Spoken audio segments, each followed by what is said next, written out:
આજે આપણી પાવન નગરી ખંભાત ખાતે એક અત્યંત મંગલમય અને ઉમંગભર્યો સાંગીનો પ્રસંગ ઉજવાઈ રહ્યો છે. આપણા સૌની લાડકવાઈ મુમુક્ષુ નિકિતાબેન સંસારના સુખો છોડી સંયમ માર્ગે જઈ રહ્યા છે. પરમ પૂજ્ય ગુરુ ભગવાન ઉપસ્થિત તમામ પધારેલ મહેમાનો તથા પધારેલા સર્વ ધર્મપ્રેમી મહાનુભાવોને સૌને મારા પ્રણામ. આજે આપણી વચ્ચે બેઠેલા મુમુક્ષુ નિકિતાબેનના જીવનનો સૌથી સુવર્ણ અને યાદગાર પ્રસંગ છે.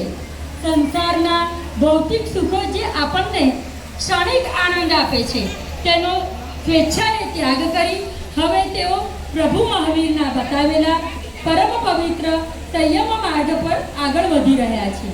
આ કોઈ સામાન્ય નિર્ણય નથી, પરંતુ નિકિતાબેનની આત્માની અનંત યાત્રાનો એક સાચો અને શ્રેષ્ઠ પ્રારંભ છે. આ સંસારમાં ભલે ભૌતિક સાધનો અઢળક હોય, પણ સાચો સંતોષ અને પરમ શાંતિ ફક્ત આ વૈરાગ્યનો માર્ગે જ મળે છે.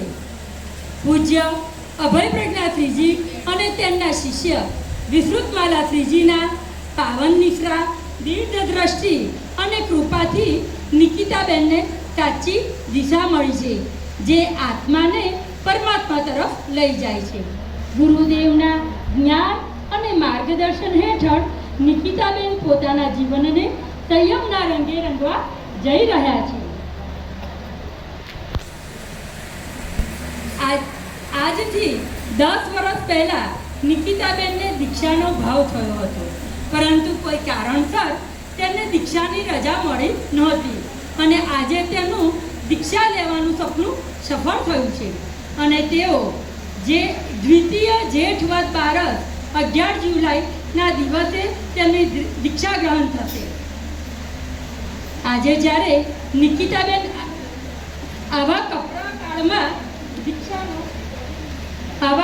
કાળમાં દીક્ષાનો માર્ગ પસંદ કરવા બદલ અમે નિકિતાબેનની સંયમ ભાવનાને કોટી કોટી વંદન કરીએ છીએ.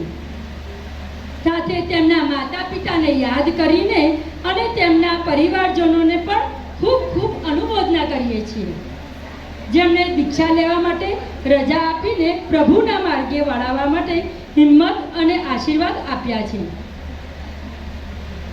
આજે આ પવિત્ર અવસરે આપણે સૌ શાસનદેવ અને ગુરુદેવ વિસ્તૃતમાલા મહાસાહેબના ચરણોમાં એ જ પ્રાર્થના કરીએ છીએ કે મુમુક્ષુ નિકિતાબેન પોતાના ચારિત્ર્ય માર્ગ પર સદાય અડગ રહે, તેમનું સંયમ જીવન નિર્વિઘ્ન પૂર્ણ થાય અને તેઓ આત્મકલ્યાણ સાધી શાસનની દિવ્ય પ્રભાવના કરે. મુમુક્ષુ નિકિતાબેનના આ પવિત્ર વૈરાગ્યને અને પૂજ્ય ગુરુદેવના ચરણોમાં વારંવાર વંદન. સૌને જય જિનેન્દ્ર. અને તમે બધાનું જે નાટક જોયું એવી રીતે નાનકડું સરસ નાટક લઈને અમે લોકો પણ આવી રહ્યા છે.